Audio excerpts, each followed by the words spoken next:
সকাল থেকে অনেকক্ষণ বনে ঘুরেও কোনো শিকার খুঁজে পেলাম না। এদিকে গত দুদিন না খেয়ে আছি, খুব ক্ষুধাও লেগেছে। কি যে করি এখন? যাই বনের ওদিকটাই, যদি কোনো শিকার টিকার মিলে যায়।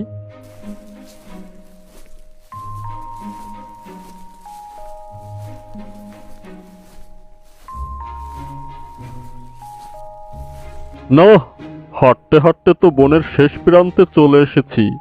এখন পর্যন্ত কোনো শিকারের দেখা নেই। আজও না খেয়ে থাকতে হবে মনে হয়।